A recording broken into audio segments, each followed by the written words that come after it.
Tony Khan comments on MJF's AEW status, plus WWE forms some new NXT teams, and the first Elimination Chamber entrant may have been revealed. It's all in the Cultaholic wrestling news right now. MJF is no longer AEW World Champion, didn't quite make it to the end of 2023 with Big Burberry, and Samoa Joe is now the big boy that holds the big belt. I enjoyed the conclusion of World's End. I think it's divided a lot, but I know it feels like 1,000 years ago now that happened, but I really enjoyed it. I'm glad that Joe's the champ. I'm glad it was Cole who was the devil as well. Because they've done the best they could have done in this.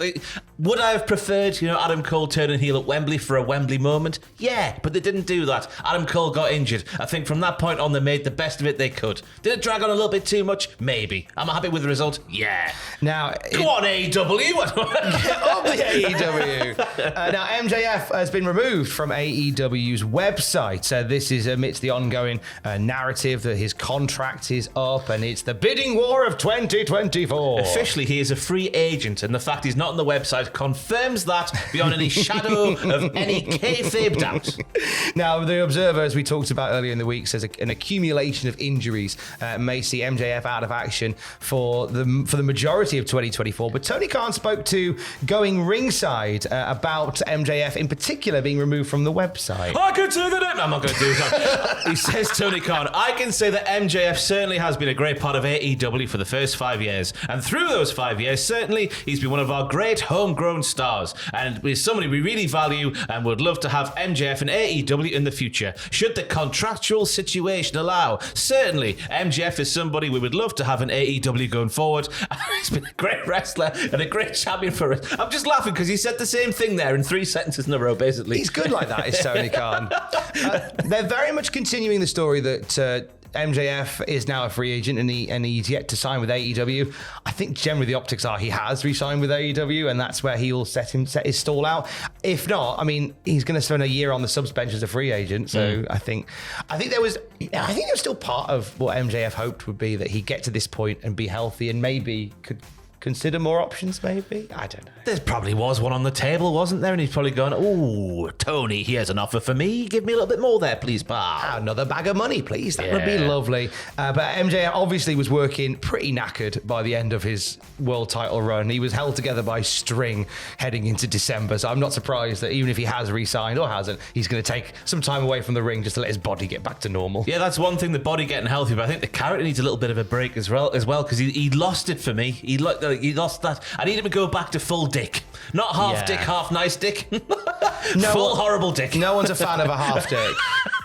Even the nice half. Even the nice half, but you really want a full dick. Full horrible dick. Full dick right in there. MJF needs to have that, really. And I'm not in the same boat as you, because I was impressed with the fact that he was still a dick, full or half, and hadn't massively changed a lot of his character wrinkles all the way through, but just happened to become a babyface, not unlike The Rock in the late 90s. Yeah, the booking, though, it really got me. Like the end of the match at the pay-per-view that was before World's End that I've forgotten the name of. Full Gear! Full Gear. It was a bit too Cody-verse for me, when he was injured and he fought back. Then I went to stuff at the end of World, whatever. It felt like it lost its way a bit. Maybe him going away and coming back with a fresh coat of paint. So we call it in my house, over-egging the pudding. Maybe, yeah. A little bit of Biscoff spread in the form of MJF. Oh, you cheeky devil. Now, in this interview with Going Ringside, Tony Khan also talked about the reported WWE talks with WBD. There's been a lot of conversations that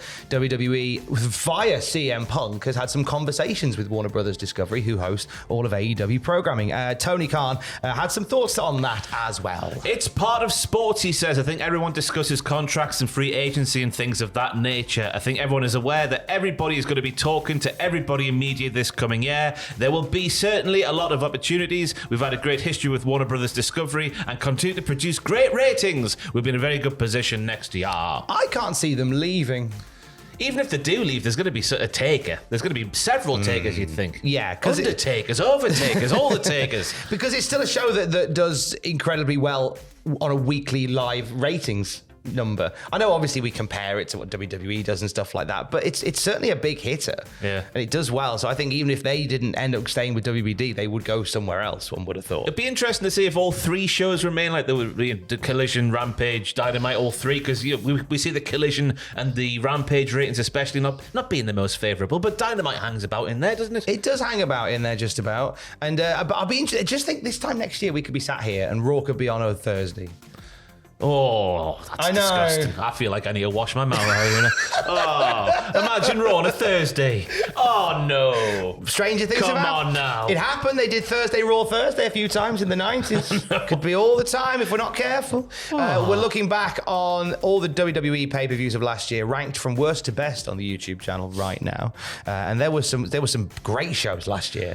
And do you know what? I think WWE, in terms of last year on pay-per-view, I think they were more hit than miss. Oh, big time. Absolutely big time.